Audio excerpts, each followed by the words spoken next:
Sometimes the very thing that tried to break you is the very thing God uses to build you.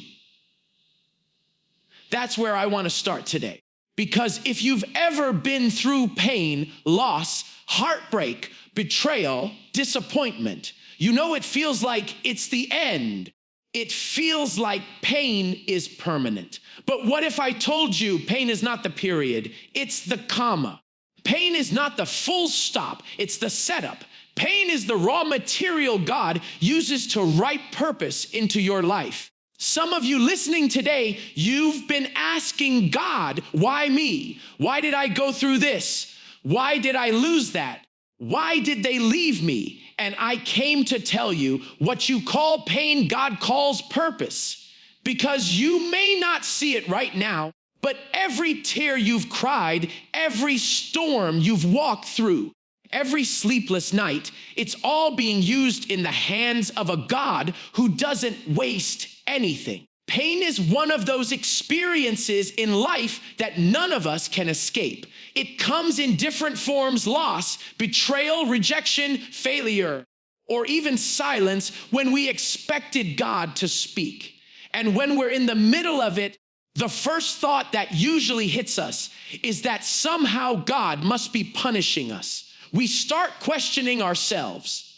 What did I do wrong? Did I miss God? Did I make a mistake that disqualified me? But the truth is, pain is not always punishment. Many times, pain is preparation. It is the process God uses to shape, refine, and ready us for the purpose He has already written into our lives. Think about Joseph. At 17, he had dreams of greatness. But what followed didn't look anything like those dreams. He was betrayed by his own brothers, thrown into a pit, sold into slavery, falsely accused, and imprisoned. To anyone on the outside, it looked like Joseph was cursed, as if life was punishing him. But when we zoom out and look at the story, every painful step was actually preparation for the palace. The pit taught him humility. Slavery taught him stewardship. The prison taught him endurance. And when he finally stood before Pharaoh, Joseph wasn't just a dreamer. He was a leader who had been tested, refined, and made ready by the pain of his past. The pain wasn't punishment. It was the process of preparation. The same principle is woven throughout Scripture. David was anointed king as a boy, but before he ever sat on the throne, he spent years in obscurity tending sheep. That was lonely, that was difficult, and in many ways, it was painful.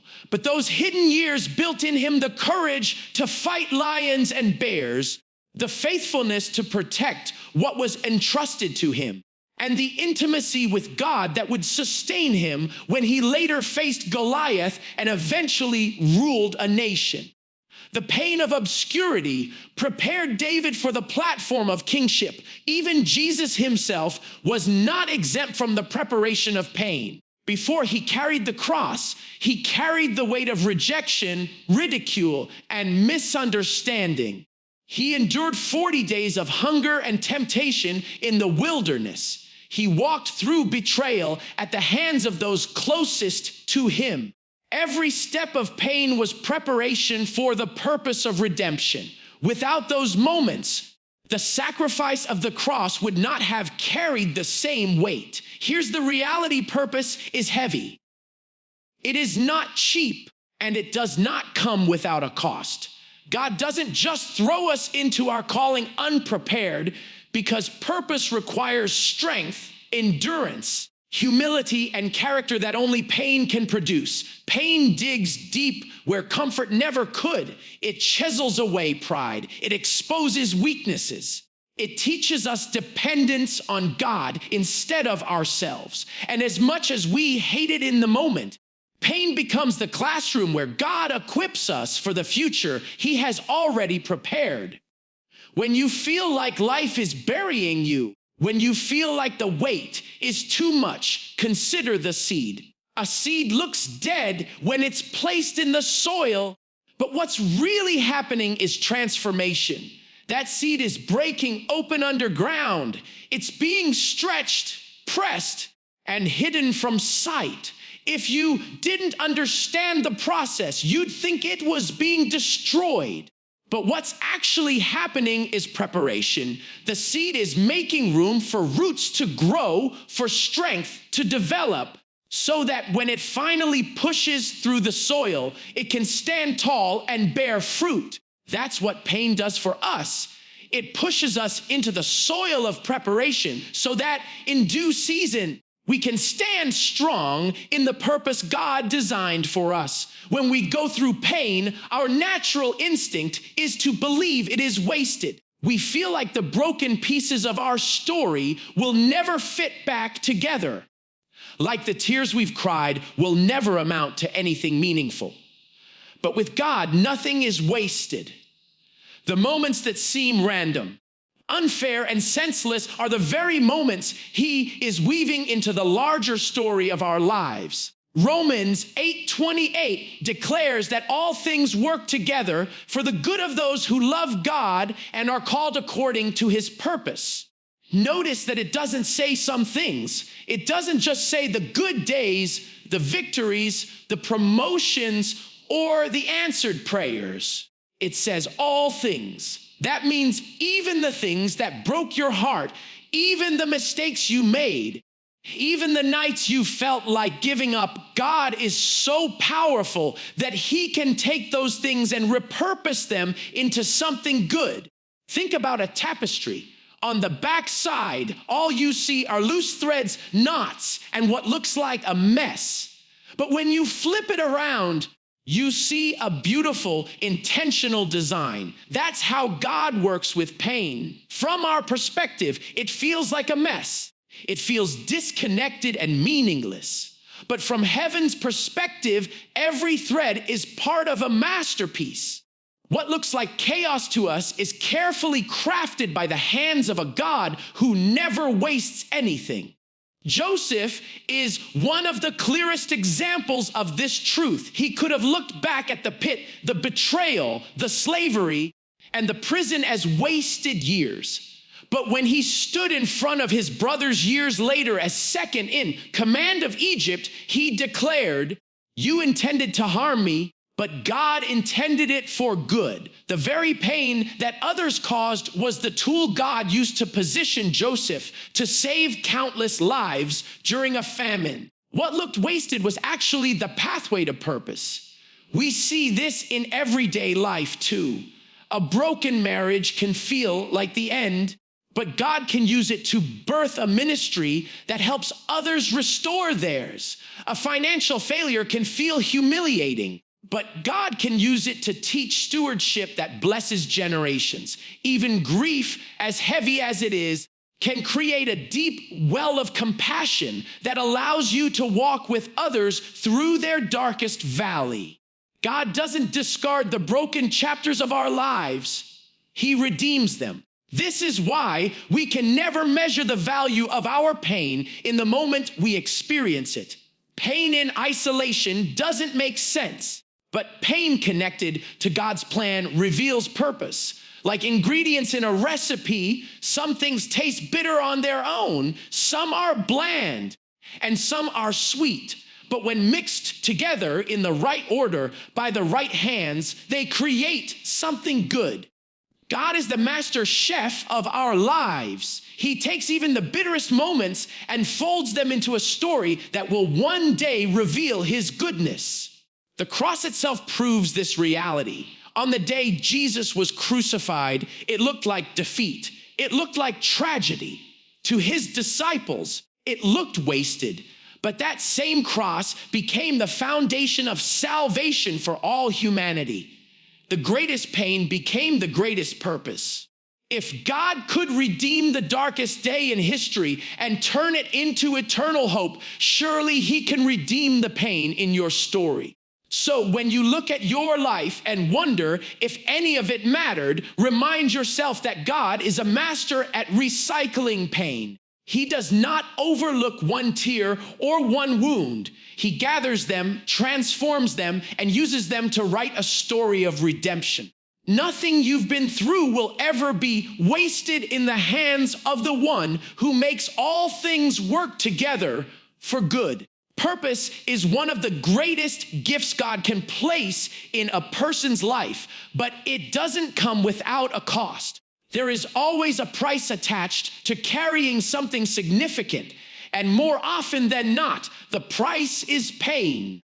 Pain has a way of shaping us, molding us, and preparing us for things that we would not be able to handle if we received them too quickly. Many of us pray for platforms, influence, and opportunities, but we don't realize that the very thing we are asking for requires strength that only comes through struggle.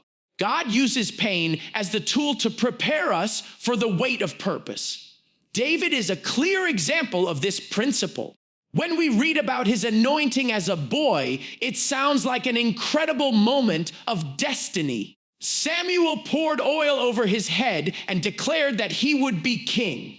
But David did not walk straight into the throne room that day. Instead, he went back to the pasture. He faced the loneliness of being overlooked, the difficulty of caring for sheep in dangerous conditions, and the responsibility of protecting what seemed small. It was in that hidden place where pain became preparation. Fighting off lions and bears taught him courage and resilience. Being ignored by his own family taught him humility and perseverance. By the time David faced Goliath, he wasn't just a boy with a sling. He was a man prepared by pain for the platform God was about to give him. The same is true in our lives.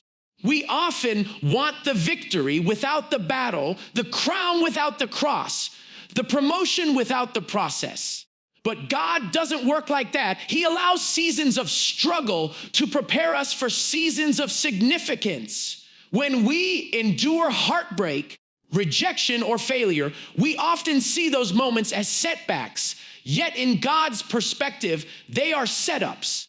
They are classrooms where we learn lessons that comfort could never teach us.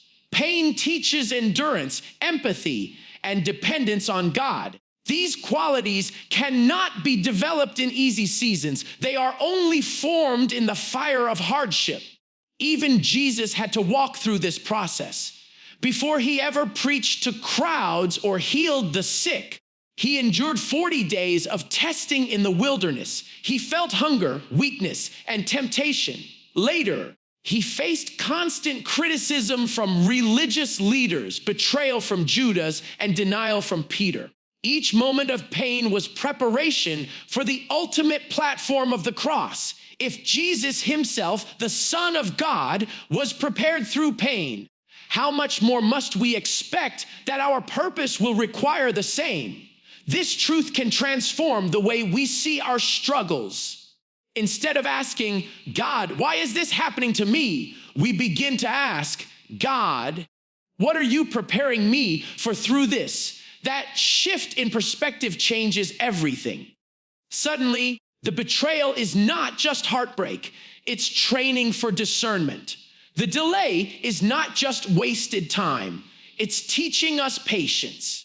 The disappointment is not just failure, it's strengthening our faith for the future. Every painful season becomes a step in the process of preparation. Platforms are dangerous when people step onto them unprepared.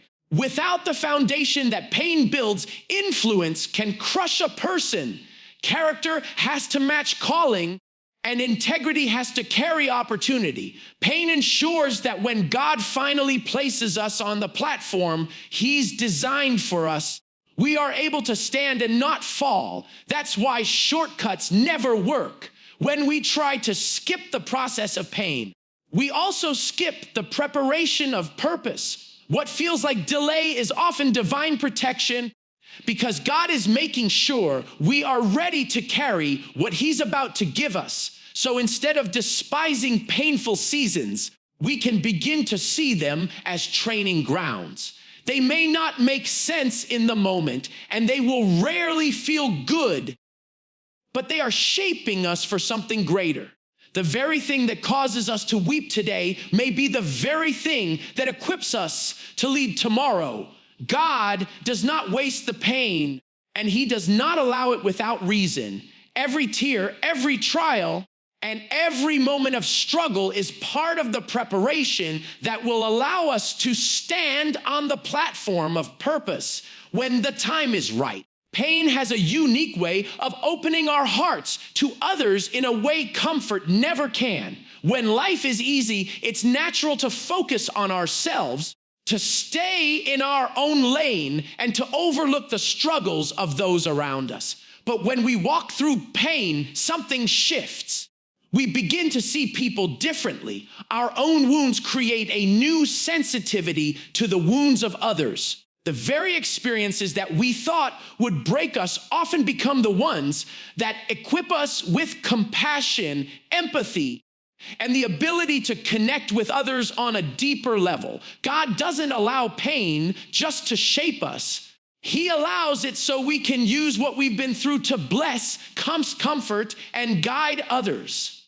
The Apostle Paul captures this beautifully in 2 Corinthians 1:4, where he writes, he comforts us in all our troubles so that we can comfort others. When they are troubled, we will be able to give them the same comfort God has given us.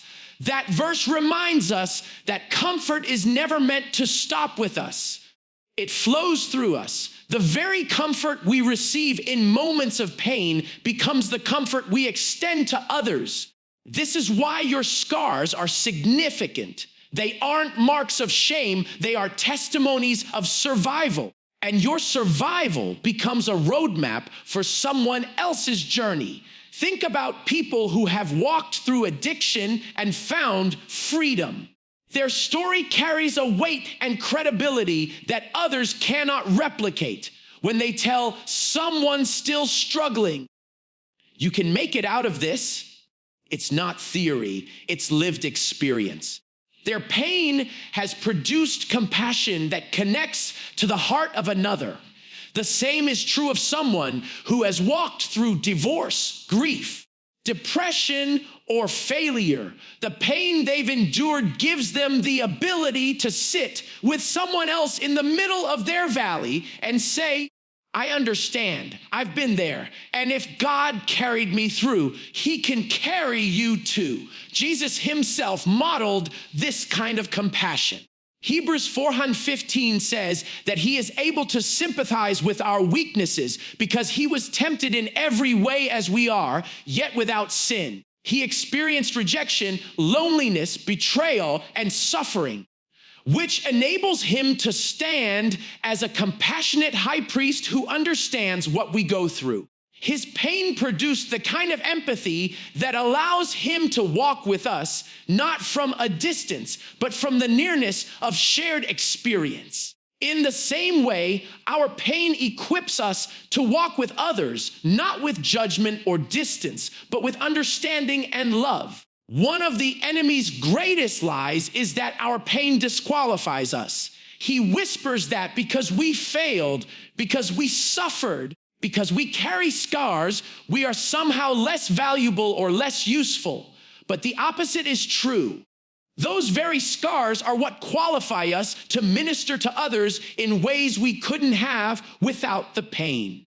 People don't connect to perfection, they connect to authenticity. And when we share the real story of our wounds, we create space for others to believe that healing is possible for them too. This is why it's important not to hide what God has healed. Too often we cover up our scars out of embarrassment, forgetting that scars are proof of healing.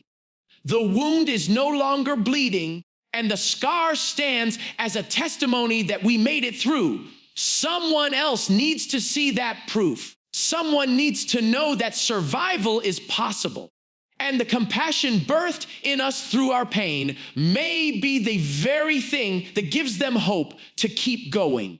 When you look at your life and see the places of pain, don't just ask, why did this happen to me? Ask, who can I help because of this? Pain has a way of enlarging our hearts, making us tender to the struggles of others and equipping us to be vessels of encouragement and hope. What you thought was only about your survival may actually be the key to someone else's breakthrough. That is the power of compassion born out of pain. Pain will either drive a person away from God or pull them closer to Him. And the choice often depends on how we respond in the middle of struggle. When everything is going smoothly, when life feels comfortable and predictable, it's easy to forget our need for God. We rely on our own strength, our own wisdom, and our own resources. But pain has a way of stripping away the illusion of control. It reminds us that we are not as strong as we think, not as self-sufficient as we pretend, and not as independent as we want to be. Pain forces us into a position where we realize that without God, we cannot make it. For many people, the most powerful seasons of prayer, worship, and intimacy with God were born out of seasons of pain. The person who prays with fire today is often the one who knows what it felt like to almost lose everything yesterday. The person who worships with tears streaming down their face is often the one who walked through nights of despair and held on to God when nothing else made sense. Pain has a way of pulling worship out of us that comfort never could. It presses us into God's presence, not because everything is perfect, but because He becomes the only place where we find peace. The Apostle Paul understood this when he wrote about his thorn in the flesh in 2 Corinthians 12. He pleaded with God 3 times to take it away, but God responded by saying, "My grace is sufficient for you, for my power is made perfect in weakness." Paul's conclusion was radical. He said he would boast gladly in his weakness so that Christ's power could rest on him. In other words, the very pain Paul wanted removed became the place where God's presence was revealed most clearly. Without the thorn, Paul might have leaned on his own strength, but with it, he was pushed closer to God, discovering grace in ways he never would have otherwise. Jesus also showed us this in the Garden of Gethsemane. Facing the agony of the cross, he prayed with such intensity that his sweat became like drops of blood. He cried out, "Father, if it's possible, let this cup pass from me, yet not my will, but yours be done." In his moment of greatest pain, he pressed into intimacy with the Father. He showed us that pain is not a signal to run away from God, but an invitation to lean into Him more deeply. That prayer of surrender in Gethsemane was what gave him the strength to endure Calvary. Pain didn't push him away. It pushed him into alignment with God's purpose. When we go through seasons of pain, we face the same choice. We can allow bitterness, anger, and disappointment to harden our hearts and distance us from God, or we can allow the weight of our suffering to drive us to His presence. Those who choose the latter often discover that God meets them in ways they never imagined. His comfort becomes tangible. His peace surpasses understanding. His presence becomes the anchor that holds steady when everything else feels like it's falling apart. Many testimonies begin with a story of pain that became the turning point for faith. People often say things like, "I found God in the middle of my darkest valley," or, "If it wasn't for that season of struggle, I wouldn't know Him the way I do now." Pain doesn't just change our circumstances, it changes our perspective of God. It teaches us that He is more than a distant idea. He is a present help in time of trouble. He is not just the God of mountaintops, but also the God of valleys. When life hurts, when questions go unanswered, and when hope feels dim, that's the moment where we either collapse under the weight or collapse into His arms. And it's in His arms where healing begins. Strength rises and faith is renewed. Pain becomes the very vehicle that ushers us closer to the heart of God.